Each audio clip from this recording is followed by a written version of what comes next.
அனைத்து மாவட்டங்களிலும் கனமழை தீவிரமாகுமா அப்படின்னு சொல்லி தான் நம்ம பார்க்க போறோம். நண்பர்களே மறக்காம நீங்க லைக் பண்ணுங்க, சப்ஸ்கிரைப் பண்ணி தொடர்ந்து சப்போர்ட் பண்ணுங்க. துல்லியமான வானிலை அறிக்கையும் பெற்றுக்கொள்ளுங்க. அடுத்தடுத்து வரக்கூடிய நாட்கள்ல பெரும்பாலான மாவட்டங்கள்ல மழை பொழிவு அப்படிங்கிறது பகுதியாகவும், மிதமான மழையாகவும் செப்டம்பர் 5 வரைக்கும் விட்டு விட்டு பதிவாக வாய்ப்புகள் இருக்கு. அதனால இரவு நேரங்கள்ல நல்ல மழை எதிர்பாருங்க. காலை முதல் பகல் வரைக்கும் வானம் மேகமூட்டம். அந்த பகல் 3 மணிக்கு பிறகு தான் படிப்படியாக மேகக்கூட்டங்கள் இன்னும் வரத் தொடங்கி, கடலோர மாவட்டங்களிலும், உள் மாவட்டங்களிலும் ஒரு சில இடங்கள்ல மிதமான மழையும், ஓரிரு இடங்களில் கனமழையுமாக பதிவாக வாய்ப்புகள் இருக்கு.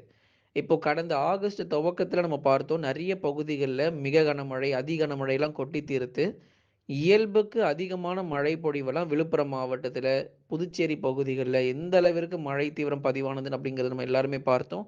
தொடர்ந்து இன்னும் எங்கெங்கெல்லாம் மழை சரிவர பெய்யலையோ, அந்த மாவட்டங்கள்ல கண்டிப்பாக கனமழையானது அதிகரிக்கும். ஆகஸ்ட் மாதம் ஆரம்பத்திலேயே நெறைய மாவட்டங்கள்ல இயல்புக்கும் அதிகமான கனமழைங்கிறது கொட்டி தீர்த்துட்டு போயிடுச்சு. தொடர்ந்து அடுத்து வரக்கூடிய செப்டம்பர் மாதங்களிலும் நல்ல ஒரு மிகச் சிறப்பான மழை பொழிவு இருக்க போதுங்க.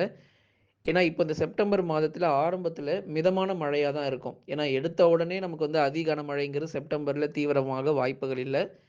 ஆரம்ப காலகட்டங்கள்ல இப்போ நமக்கு ஒரு மிதமான மழையாக பகுதியாக இருக்கும். சென்னை முதல் நாகை, புதுக்கோட்டை வரை எடுத்துக்கிட்டோம்னா, ஒரு சில இடங்கள்ல மிதமான மழையும், ஒரு சில இடங்கள்ல வானம் ஓரளவு மேகமூட்டமும், வட தமிழக உள் மாவட்டங்களிலும் மழை பகுதியாக இருக்கும்.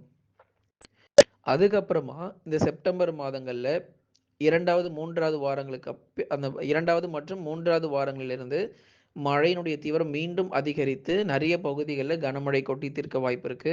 இந்த ஆகஸ்ட் மாதங்கள்ல சரிவர மழை இல்லாத பகுதிகளுக்கும் கனமழையானது கண்டிப்பா கொட்டி தீர்க்கும். தென் மாவட்ட பகுதிகள் இப்போதைக்கு மழை வாய்ப்பு இல்லங்க. குறிப்பா மதுரை, திண்டுக்கல், விருதுநகர், சிவகங்கை, ராமநாதபுரம், தூத்துக்குடி, திருநெல்வேலி போன்ற மாவட்டங்கள் பெரும்பாலும் வானம் ஓரளவு மேகமூட்டமும், ஏதாச்சும் சில பகுதிகள்ல இந்த லேசான மழையும், மிதமான மழையும் இருக்கலாம். அதுக்கப்புறமா நம்ம மேற்கு தொடர்ச்சி மலையொட்டிய மாவட்டங்கள் நீலகிரி, கோயம்புத்தூர், தேனி மற்றும் தென்காசியில மழை பகுதியாக சில இடங்களில் மட்டும் மிதமான மழையானது நிச்சயம் பதிவாகும். கடந்த 24 மணி நேரத்துல டெல்டா போன்ற மாவட்டங்களில் பகுதியான மழை பொழிவு எல்லாமே பதிவானது. ஆகவே ஒரு கனமழையாக சில இடங்கள்ல பதிவாகி இருந்தாலும், ஒரு சில இடங்கள்ல வானம் ஓரளவு மேகமூட்டமாகவும் காணப்பட்டிருந்தது. அப்போ நமக்கு ஒரு மாவட்டத்துல பகுதியாகவே சில இடங்கள்ல மிதமான மழையும், சில இடங்கள்ல கனமழையாக இருக்கும். இப்ப தஞ்சாவூர்ல பெய்த கனமழை சென்னையில வந்துச்சான்னா, கண்டிப்பா கிடையாது. அப்போ தமிழ்நாடு முழுவதும் மழை தீவிரமாகல, பகுதியாகவே நமக்கு ஆகியிருக்கு. ஆனா, இந்த செப்டம்பர் 5 வரைக்கும் விட்டு, விட்டு நமக்கு இது போல இரவு அல்லது நள்ளிரவு நேர மழை பொழிவுகள் உறுதியாக நம்ப எதிர்பார்க்கலாம். நமக்கு வங்கக்கடல் பகுதிகள்ல உருவான தாழ்வு பகுதி நேரடியாக தமிழ்நாட்டுல கரைய கடக்கல. கரைய கடந்திருந்தா இந்நேரம் தமிழ்நாடு முழுவதும் கனமழையானது நிச்சயம் எதிர்பார்த்திருக்க முடியும். தொடர்ந்து வடக்கு மற்றும் வடமேற்கு திசை நோக்கி நகர்ந்து விட்டது. இதனால நமக்கு ஒரு மிதமான மழை மட்டுமே மிஞ்சி இருக்கு. வெயிலுடைய தாக்கம் குறைஞ்சிருக்கு. கடந்த நாட்களை விட இப்ப நமக்கு பகல் நேரங்கள்ல வெப்பநிலை குறைந்து காணப்படுகிறது. நண்பர்களே மறக்காம நீங்க லைக் பண்ணுங்க, சப்ஸ்கிரைப் பண்ணி தொடர்ந்து சப்போர்ட் பண்ணி பாருங்க.